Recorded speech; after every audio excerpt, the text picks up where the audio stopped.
আমি বাগড়াকোটে রওনা দিয়ে দিয়েছি একটু আগে। যাই হোক, বাগড়াকোট পৌঁছে গেছি। আবার সেটা গিয়ে ফোন করবো, হ্যাঁ, এয়ারপোর্টে গিয়ে ফোন করবো। আর আমি একাই যাচ্ছি, বাবাকে না করেছি আসতে, কারণ এতটা রাস্তা আবার একা একা আসবে, সেজন্য না করে দিয়েছি। আমি একাই যাচ্ছি। ঠিক আছে, পকো কি করছে? পকোর সাথে আমি এয়ারপোর্টে গিয়ে ভিডিও কল করবো, তখন কথা বলবো। এখন খালি বললাম রাখি। আমার গতকালকের ব্লগটা যারা দেখেছো তারা জানো যে আমাদের কতটা মন খারাপ ছিল যে মায়ের আসার কথা, সারাটা দিন এত হয়রানির পরেও সেটা আর আসতে পারেনি।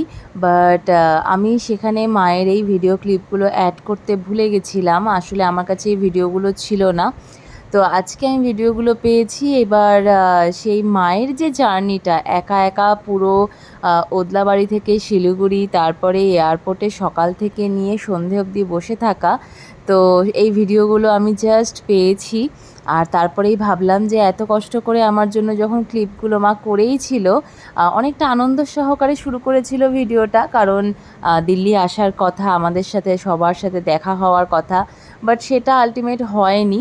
বাট তার জন্য কত কাঠখড় পোড়াতে হয়েছে, সেই ক্লিপগুলো যখন মা করেই রেখেছে তখন সেটা আমি অবশ্যই শেয়ার করব।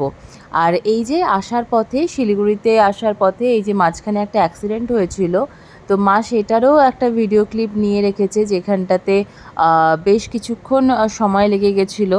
তো ভাগ্য ভালো যে ওই আগে মা সব কিছুতেই অনেকটাই আগে সময় নিয়ে বেরিয়ে যায়, না হলে পরে এই যে রাস্তাঘাটে যে কোনো সময় কিন্তু এরকম কিছু ঘটতেই পারে। তো অবশ্যই যে কোনো জায়গায় যাওয়ার আগে হাতে বেশ খানিকটা সময় নিয়ে বেরোনোটাই ভালো, না হলে কখন কোথায় কী বিপদে পড়তে হয় সেটা বলা মুশকিল। তো এখানটাতে একটা ভীষণ বাজে রকম অ্যাক্সিডেন্ট হয়েছিল, যেটা মা আর কি একটু ক্লিপ তুলে রেখেছে। মোটামুটি চলেই আসলাম না নাকি? অর্ধেক অর্ধেক আসছি না? অর্ধেকও আসিনি, অর্ধেকও আসিনি এখন।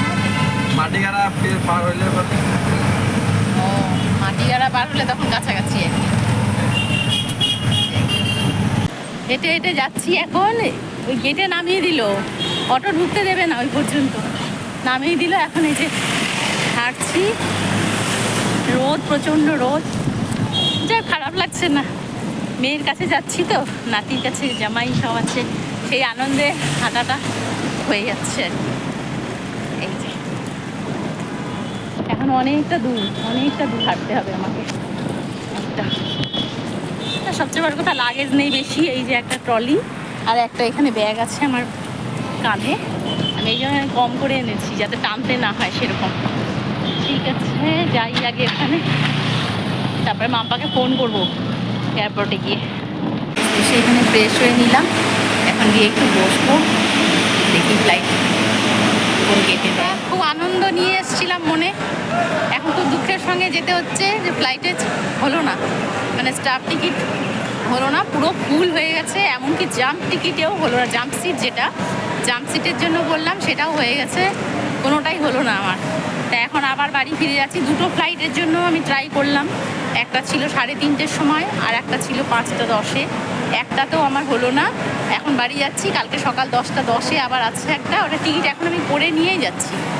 তা কালকে আবার একটা দেখি, যদি হয় চান্স নেব।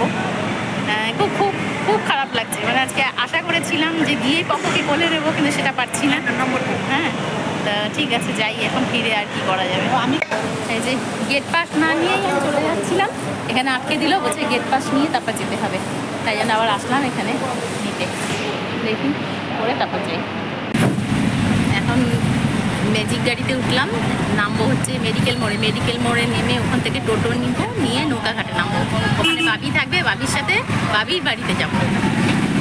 মাম্পা প্রচণ্ড মানে ইসে হয়ে গেল, আমার নাজেহাল হয়ে গেলাম আজকে।